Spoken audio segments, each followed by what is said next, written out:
Mesdames, Messieurs, merci de votre aimable, constante fidélité au programme de Pinal TV. Bonsoir et bienvenue dans cette émission, la grande interview qui reçoit aujourd'hui M.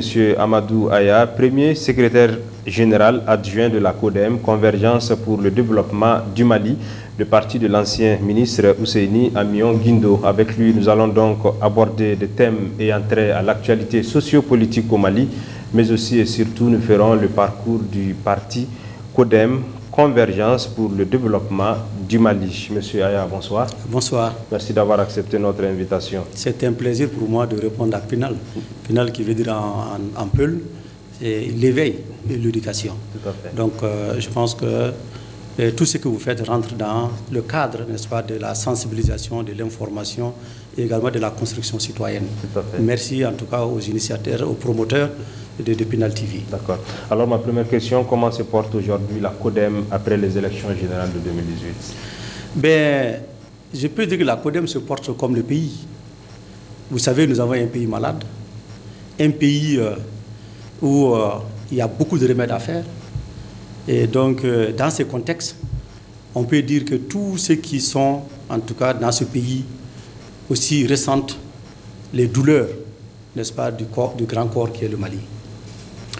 Mais ceci étant dit, un parti qui est créé depuis 2008, maintenant, ça fait quand même un grand parcours. Un pays rural essentiellement, implanté dans les zones les plus reculées du pays, un parti peu connu dans les grandes villes, notamment Bamako. Cela veut dire que c'est un pays qui est profondément, un parti qui est profondément ancré à l'intérieur, dans les entrailles du Mali profond. Et pour ce faire, depuis 2008 à maintenant, le parti s'est positionné dès sa création comme étant la quatrième force politique du pays. Et depuis lors, il est resté constant à cette position. En 2018, le candidat, en 2020, aux élections présidentielles, le candidat y est arrivé sans faire campagne, est arrivé 5e, en tout cas sur l'ensemble des candidats. Donc il a frôlé les 5%, sans pourtant faire un seul meeting à l'intérieur du Mali. C'est pour dire que c'est un pays qui est profondément, n'est-ce pas, installé, implanté à l'intérieur du pays. Alors, quelle est la vision du parti? Mais la vision du parti, c'est simple. On dit comptons, notre slogan, c'est comptons sur nous-mêmes. Et quand on dit comptons sur nous-mêmes d'abord, ça veut dire que cela veut dire que nous avons des potentialités. Nous devrons faire revivre, n'est-ce pas, nos valeurs. Nous devons regarder notre passé pour construire l'avenir. Nous devrons regarder notre environnement, avec quoi nous pouvons construire la maison commune qui est le Mali. Donc comptons sur nous-mêmes. Je pense que ça résume tout aujourd'hui pour ce qui est en tout cas de la maladie de notre pays. C'est comme pour paraphraser, vous voyez aujourd'hui on a les pharmacopées. Les gens disent bon, au lieu d'aller payer les médicaments, n'est-ce pas, modernes, nous avons nos pharmacopées. On n'a pas besoin d'aller loin. C'est comme les boissons aujourd'hui. Vous avez suffisamment de bissap, de gingembre, qui est plus intéressant que en tout cas les boissons qui nous viennent d'ailleurs. Donc, ça veut dire que si on dit comptons sur nous-mêmes, nous avons suffisamment de potentiel, nous avons suffisamment d'intelligence pour même nous-mêmes amorcer notre propre développement. C'est pour cela que notre emblème, qui est la quenouille, a tout son sens. C'est la quenouille, vous voyez, c'est avec ça que nous faisons le fil, comme le disait Amadou Ampateba. C'est avec le fil que l'homme parvient à se couvrir. Parce que c'est avec le fil que nous faisons les habits. Donc le fil permet également souvent de coudre, n'est-ce pas, les habits. Donc rapitasser tout ce qui est désiré. Donc la quenouille aussi, c'est un outil qui tourne. Quand cet outil tourne, il grandit. Il donne une forme. Donc ça veut dire que la CODEM est un parti qui est profondément ancré, n'est-ce pas, qui essaye de faire revivre, n'est-ce pas, nos valeurs sociétales pour amorcer sur le développement. Alors aujourd'hui, quelles sont vos relations avec les autres partis politiques? Mais vous savez, nous avons des relations très confraternelles, comme on peut dire. On s'entend avec l'ensemble des partis politiques du pays. Nous n'avons pas d'animosité avec un parti parce que pour nous, c'est la vision qui compte. Chacun a créé son parti autour des valeurs, autour des principes et autour de ce qu'il pense, en tout cas, être le mieux pour le pays. Et dans ça, nous pensons que nous, dans le cadre de la construction, nous tendons la main à tous les partis politiques pour construire ensemble le pays, parce que nous savons que seul, c'est impossible. Donc nous avons vraiment de très bonnes relations avec l'ensemble des partis politiques. C'est pour ça que vous remarquerez que nous avons tout le temps privilégié les regroupements afin d'échanger et de trouver en tout cas la meilleure voie possible pour notre pays. Alors au niveau national, quelle est l'implantation du parti? Mais aujourd'hui, le parti, je peux dire qu'il est implanté sur l'ensemble du territoire national. Nous avons plus de 800 conseillers municipaux. Aux dernières élections législatives de 2020, nous sommes sortis avec près de 6 députés à l'Assemblée nationale. Nous avons beaucoup de maires.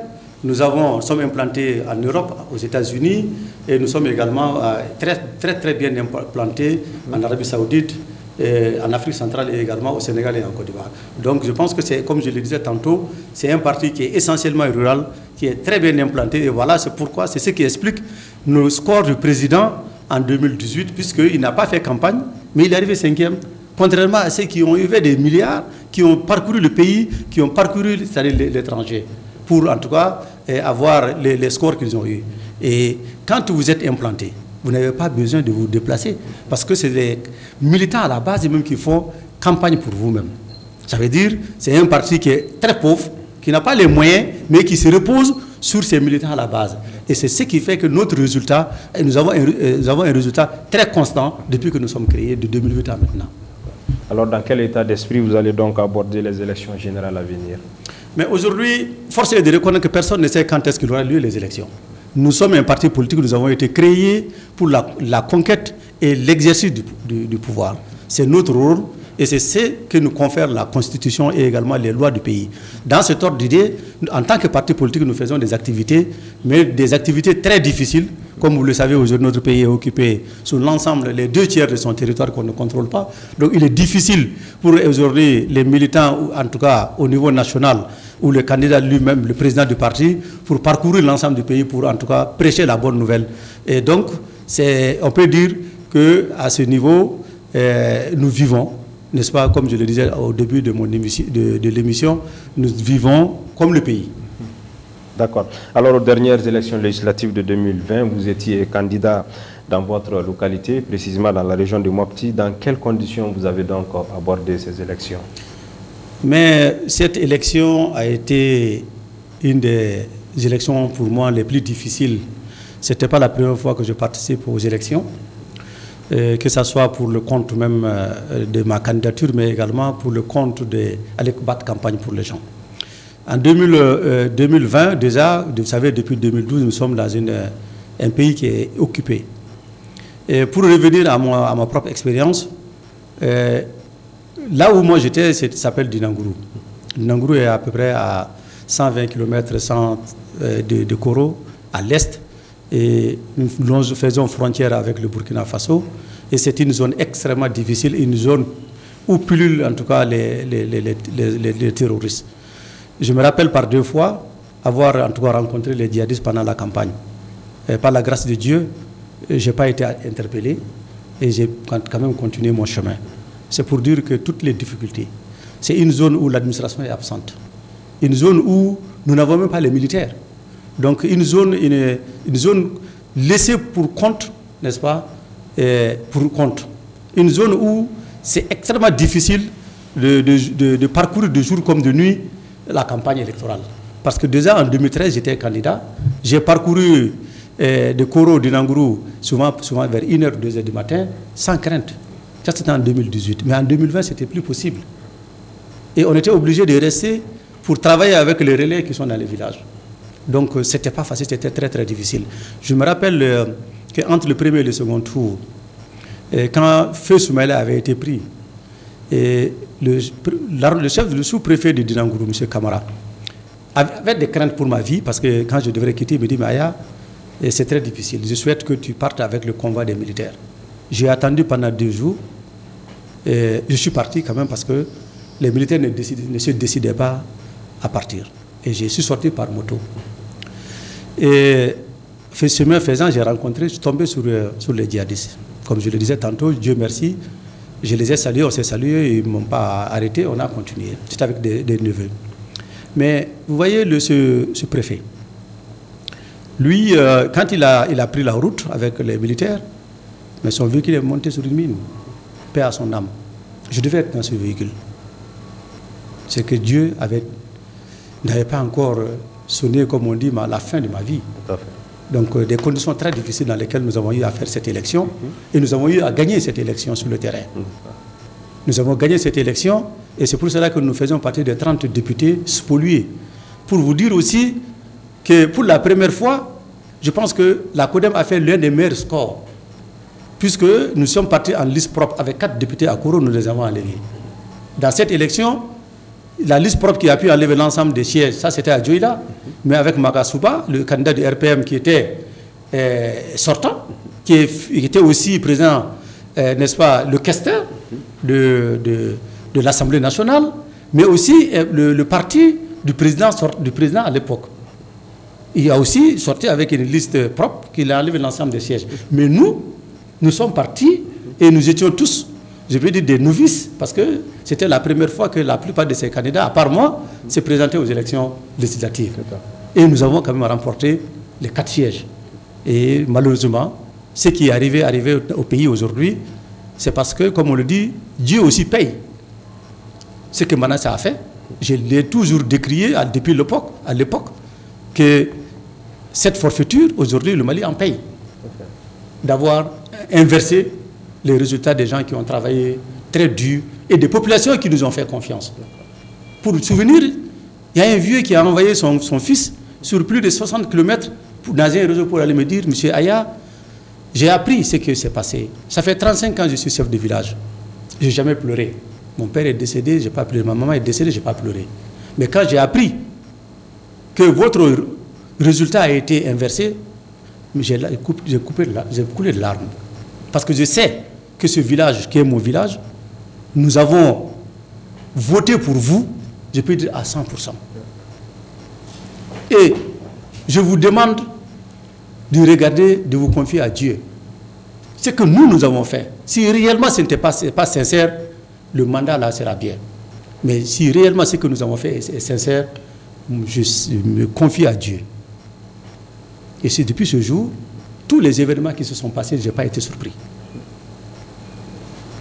Tout à fait. Et c'est ce qui a conduit au coup d'État. Mais voilà, nous sommes là, c'est ce qui a conduit au coup d'État du pays. Le pays est dans les difficultés. Et d'ailleurs, même, je profite pour dire que j'entends souvent le Premier ministre, qui à l'époque était un président de M5 RFP, dire que c'est les élections législatives qui est la source de tous les problèmes. Je m'en réjouis. Parce qu'à l'époque, nous l'avons rencontré, le M5 RFP, les députés spoliés, les 30 députés spoliés, et au siège de la CEMAS à l'époque. Nous avons été reçus pour le compte de M5 RFP par Maître Moutakatal. Et dans cette délégation, il y avait le ministre Oumarou Diarra, qui faisait partie des députés spoliés. Nous étions dans la même délégation. Il était député spolié de la commune, en commune 1. Il avait été élu sur la liste du président Moussa Sinko.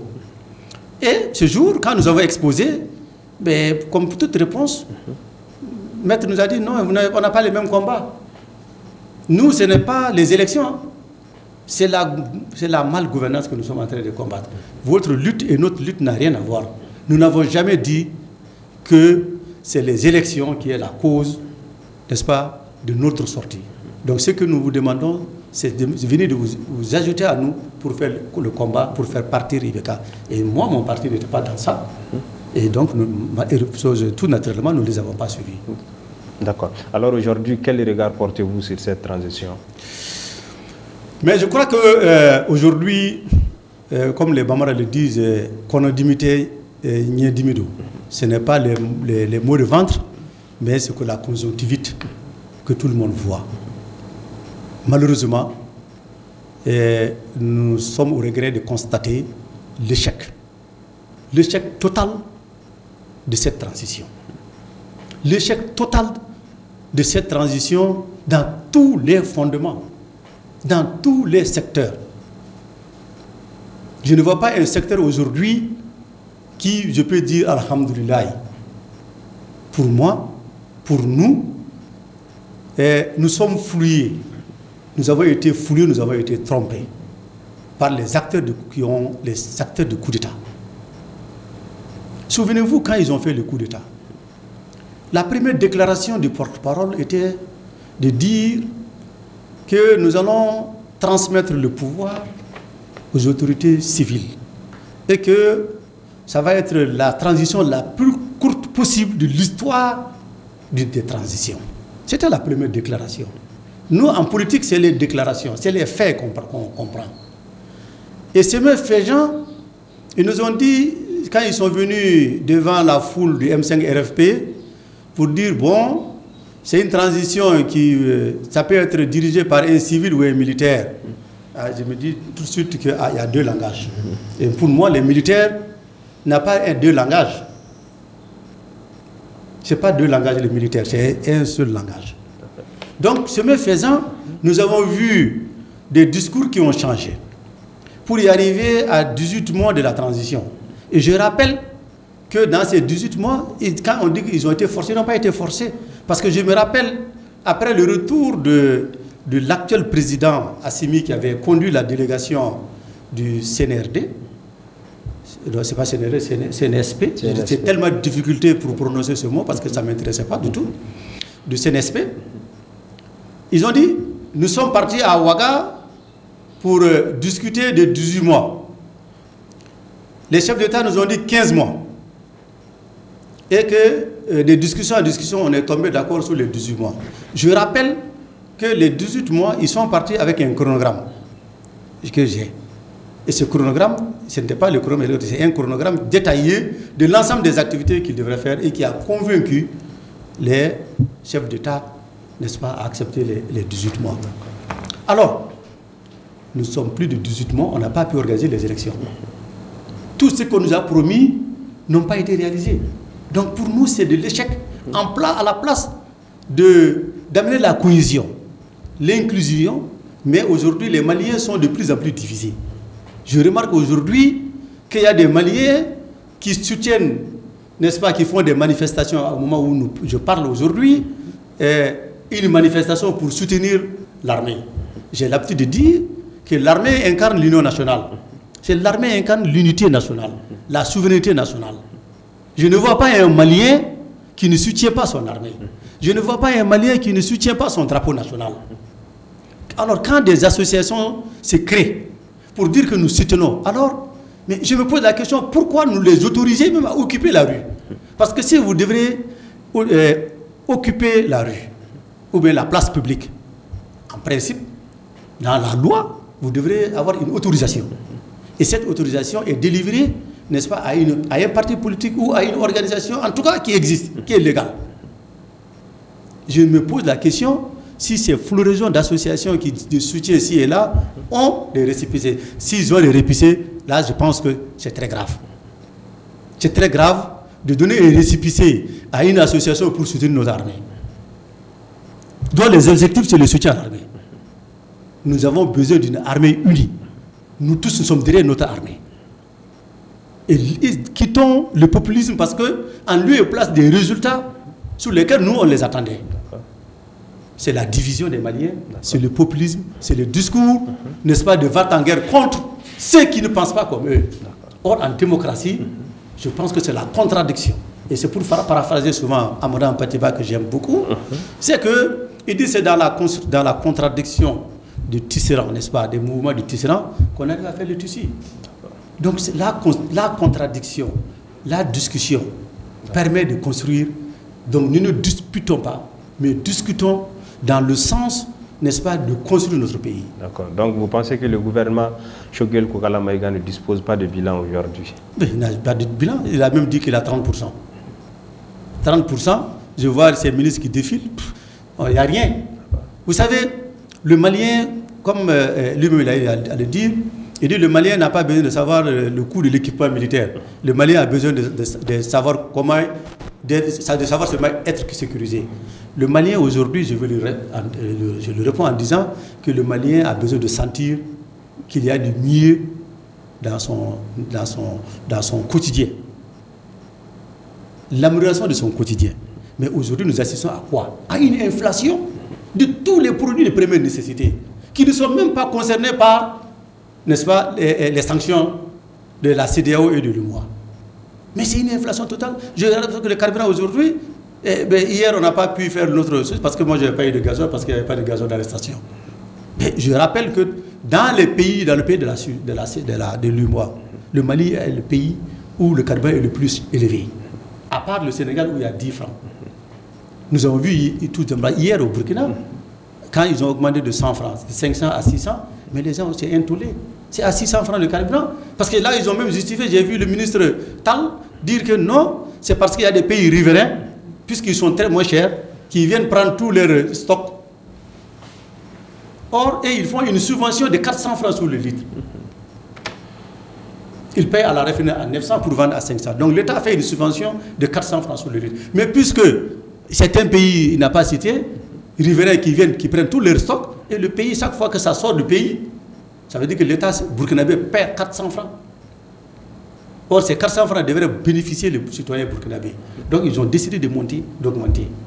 Donc, c'est pour dire que nous avons besoin, en lieu et place du populisme, d'occuper la rue, nous avons besoin qu'on nous déroule le plan de riposte qu'il avait annoncé devant, n'est-ce pas, le président de la commission de l'Union africaine lors de son passeport, pour qu'on a un plan de riposte pour 20 ans, malgré les sanctions. C'est que nous avons besoin de savoir aujourd'hui quel est le plan des sanctions. Comment le gouvernement travaille à soulager, n'est-ce pas, nous, les ménages. Et on ne sent pas, les prix augmentent partout. Le prix du transport est en train d'augmenter. Hier, j'ai fait un tour là où on vend le sable, mais c'est de la désolation. Vous savez, les pirogues qui vont au fleuve utilisent le gasoil. Quand la pirogue revient avec du sable, les bennes qui les prennent, c'est avec du gasoil. Mais il n'y en avait pas hier, donc c'était compliqué. Et vous savez, des milliers et des milliers de familles, ils vivent sur cette chaîne. C'est des milliers et des milliers qui vivent de la chaîne du sable. Parce que ça, c'est le bâtiment. Donc, nous avons besoin de savoir comment, aujourd'hui, le gouvernement travaille à soulager, nous, nos souffrances. Donc, à mon avis, je ne peux pas dire que le bilan est zéro, mais quand même, lui-même, il a dit que c'est un bilan de 30%. D'accord. Alors, aujourd'hui, nous savons que le pays traverse une crise économique sans précédent, et vous l'avez dit, c'est les populations qui payent donc le prix. Et tout ça est dû au fait que la CEDEAO et l'Union africaine n'arrivent pas à s'entendre avec les autorités du Mali pour fixer un calendrier. Alors aujourd'hui, on parle de 16 mois, on parle de 18 mois, de 20 mois. Nos autorités avaient demandé jusqu'à 5 ans pour vraiment sortir de cette crise et pour pouvoir finaliser, en tout cas, tous les boulots au niveau de la transition. Alors, quelle lecture faites-vous au niveau du parti de toute cette situation? Vous savez, j'ai eu à me prononcer sur les 5 ans. Je crois que c'était une insulte à l'endroit du peuple malien, à l'endroit du CNT, j'ai dit à une fois, et également à l'endroit des pays frères de la CEDEAO et de la communauté internationale. C'était une insulte. Parce que nous avons dit, nous n'avons pas voulu participer aux assises nationales de la refondation, parce qu'on savait déjà qu'il y avait cette malice. Le seul but, n'est-ce pas, des assises, c'était de prolonger la transition. Et c'est pour ça qu'ils ont dit de 6 à 5 ans, de 6 mois à 5 ans. Alors, pourquoi ils n'ont pas pris les 6 mois? Pourquoi? Donc, à mon avis, je pense que ce n'est pas que la CEDEAO ne s'entend pas avec les gouvernements, c'est parce que c'est notre gouvernement, nous-mêmes, qui n'ont pas respecté nos engagements. Nous n'avons pas respecté nos engagements vis-à-vis de la communauté internationale. Vous savez, notre valeur, c'est pour ça que la CODEM, j'ai dit, comptons sur nous-mêmes, notre valeur, la valeur africaine. Vous savez, la vertu de l'Africain, c'est le respect de la parole donnée. Le respect de la parole donnée. Si une personne ne parvient pas à respecter sa parole donnée, vous ne méritez pas d'être, en tout cas, digne de confiance. On ne doit pas vous faire confiance. Donc d'abord, les 18 mois, c'est nous-mêmes, de manière sans le couteau à la gorge, nous avons accepté 18 mois. La chronologie, le CNT a acté quand Mokhtar Wane est passé les 18 mois. Tout le programme de Mokhtar Wane était dans les 18 mois. Sogel est arrivé, ils ont acté dans les 18 mois. Sogel va aux Nations Unies, il dit les 18 mois. Donc, si les choses ne sont pas respectées, mais ce n'est pas les autres, pourquoi s'en prendre aux autres? C'est nous-mêmes. Ayons le courage de dire que c'est nous-mêmes et non les autres. Donc, pour moi, ce qui est important, ce n'est pas 12 mois, 16 mois, 18 mois, puisque nous n'avons pas respecté nous-mêmes nos engagements. Nous avons mis la communauté internationale et nous-mêmes, parce que nous sommes la communauté internationale, sous le fait accompli. Maintenant, il y a eu quand même des discussions pour dire, OK, maintenant, donnez-nous une autre date. C'est ce qui a amené les 5 ans, qui est une insulte que les gens ne pouvaient pas accepter. Sur la base de quoi on peut donner 5 ans? Sur quelle base? Il n'y a pas de papier. Moi, je pense que s'ils avaient travaillé pendant les 18 mois, on pouvait évaluer le parcours et le reste du travail à faire pour se donner une date. Et c'est là, avec, n'est-ce pas, l'accord de tous les Maliens. Quand je dis tous les Maliens, c'est quoi? C'est les partis politiques, c'est la société civile, c'est les autres professionnels, c'est aussi l'État. Malheureusement, mais il n'y a pas eu de tout ça. Donc, à mon avis, je pense que ces discussions n'ont pas eu lieu au niveau du CNT pour même les 5 ans. Ça n'a eu lieu nulle part. Ça a eu lieu entre eux, au niveau des assises. Je rappelle que depuis après les assises, à part le délai, tout est laissé. On ne parle plus des autres activités. Hein. C'est fini ça.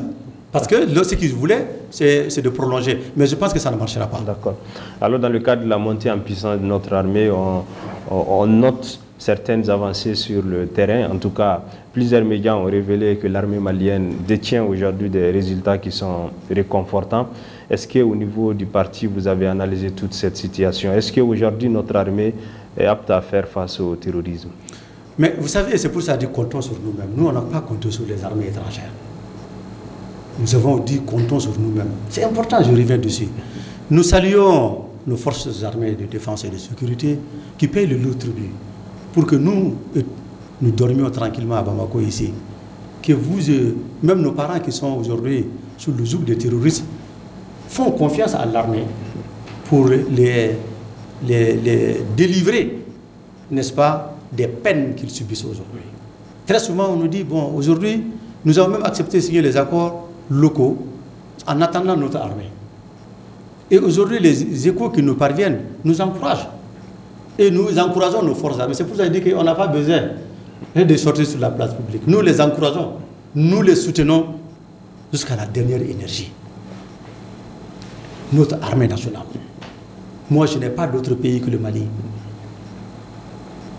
Mon président n'a pas d'autre pays que le Mali. Il n'a jamais vécu à l'extérieur. Je connais son village. Moi, c'est des montagnards.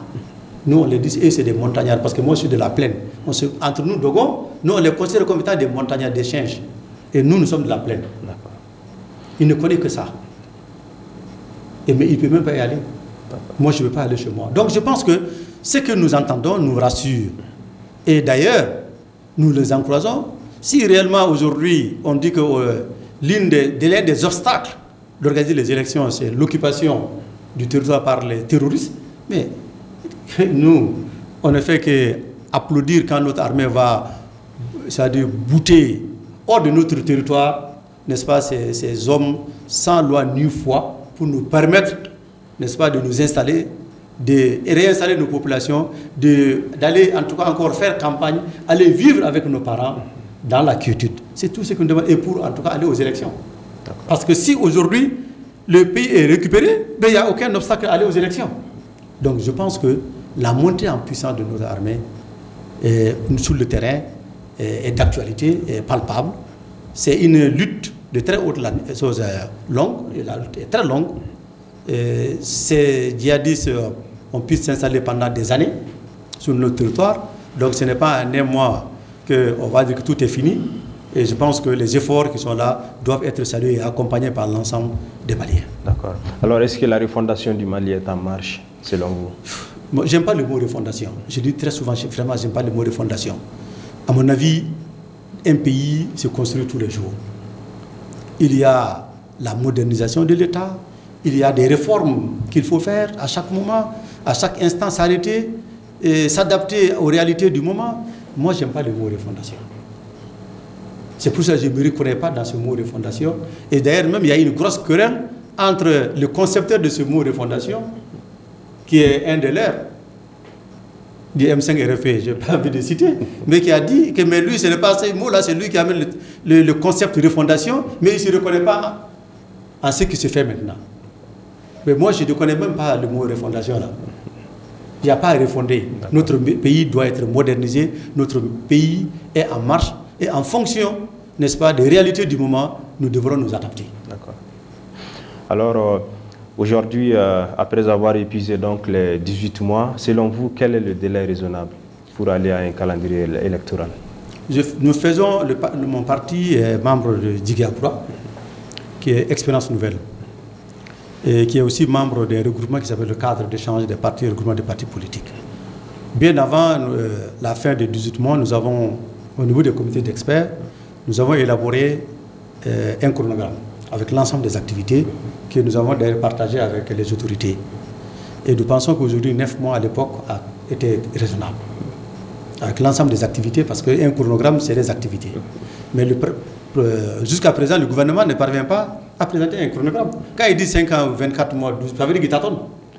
Le Premier ministre dit que 24 mois, c'est incompressible. Il va le dire. Le président envoie des gens pour négocier. On dit aujourd'hui, on apprend aujourd'hui sur les réseaux sociaux, c'est 16 mois, c'est 18 mois, c'est 20 mois, ça veut dire qu'il n'y a pas de chronogramme. Nous avons fait un chronogramme avec l'ensemble des activités pour aller à une élection. Et nous sommes à 9 mois, à partir du 15 mars. Donc pour nous, nous pensons que 9 mois est largement suffisant pour aller, surtout avec la montée en puissance de nos armées. Surtout avec la montée en puissance de notre armée. Et c'est pour cela que nous pensons que, puisque c'est 9 mois, nous pensons que toutes les réformes c'est-à-dire réformes susceptibles à mettre en cause les 9 mois, nous les rejetons, telles que l'organe unique, l'autorité, comment ça s'appelle, AIGE, nous les rejetons. C'est tel que la loi électorale, je ne sais pas si on doit aborder ce thème, je vais m'en arrêter là, si on doit aborder ce thème sur le projet de loi électorale qui est sur la table du CND. D'accord. Alors, est-ce que nous pouvons noter aujourd'hui des résultats pour la justice malienne? Oui, nous avons, vous savez, la justice, comme l'armée, sont des secteurs qui ne sont pas très accessibles. Et c'est pour ça qu'on dit que la justice est un autre pouvoir qui est complètement différent du législatif ou de l'exécutif. Et nous avons eu des chiffres, des dossiers qui ont été traités, des dossiers qui ont été jugés, mais moi je reste sur ma faim. Si on me dit qu'il y a 1000 dossiers qui ont été traités, sur les 1000 dossiers traités, est-ce qu'il y a combien de couples? On me parle de sur plusieurs milliards, il y a 4 milliards qui ont été recouvrés. Donc en tout cas, à ce niveau, si les gens ne croupissent pas longtemps en prison et qu'ils sont arrêtés, ils connaissent leur sort, soit ils sont jugés coupables, ils sont condamnés, soit ils sont jugés, ils ne sont pas coupables, ils sont élargis, ils sont libérés. Je pense que ça, c'est des choses notables. Parce que il ne sert à rien de prendre quelqu'un, le mettre en prison, sans le juger pendant plusieurs mois. Donc je pense qu'à ce niveau, la justice est en train de travailler après les résultats que nous avons en tout cas eu du ministre de la Justice. D'accord. Alors quel est votre dernier mot avant de clôturer cette émission? Je reviens en disant que le projet de loi électorale qui fait l'objet d'écoute, nous demandons au gouvernement, au CNT, de le retirer pour la cohésion sociale. Ce projet de loi est source, d'après nos études, de germes de division, est source de germes de conflits pré, court et après post-électoral. Si jamais ce projet de loi passait à l'État. Donc pour la cohésion sociale, pour la stabilité de notre pays, il est vraiment sage pour mettre dans les placards ce projet de loi électorale qui est au CNT. Mais aussi un appel à l'ensemble des Maliens et des Maliennes que notre pays est à la croisée des chemins. Notre pays traverse une période extrêmement difficile de son histoire. C'est le lieu pour tous les Maliens, pour tous les fils de ce pays, de se mettre ensemble, sans calcul, sans calcul. Parce qu'il y a des actes qui sont posés, qui peuvent être source aussi de frustration. De frustration. Quand vous visitez certaines grandes familles de Bamako, si vous n'allez pas à Gundam pour visiter certaines grandes familles, si vous ne partez pas à Nyafinke, si vous ne partez pas à Kidal, si vous ne partez pas à Kai, si vous ne partez pas à Dinanguru, à Yoro, il peut y avoir des sources de frustration. Parce que là-bas aussi, il y a eu des grands hommes qui ont fait ce pays. Sortons du populisme pour nous attaquer au problème réel du pays. Je vous remercie. D'accord. Alors, merci d'avoir accepté notre invitation. Je rappelle pour tous ceux qui viennent de nous prendre en vol que nous sommes à terme de cette émission et vous étiez en train de suivre la grande interview sur Pinal TV. Nous recevions sur notre plateau M. Amadou Aya. Je rappelle que c'est lui le premier secrétaire général adjoint de la CODEM, Convergence pour le développement du Mali, le parti de l'ancien ministre Ousseynou Amion Guindo. Les thèmes que nous avions abordés au cours de cette émission étaient entre autres des sujets d'actualité concernant la transition au Mali, mais aussi et surtout nous avons fait tout le long du parcours en ce qui concerne les activités et l'état de santé du parti de la CODEM. Merci une fois de plus d'avoir accepté notre invitation. Passez un excellent moment en compagnie des programmes de Pinal TV. Bonsoir.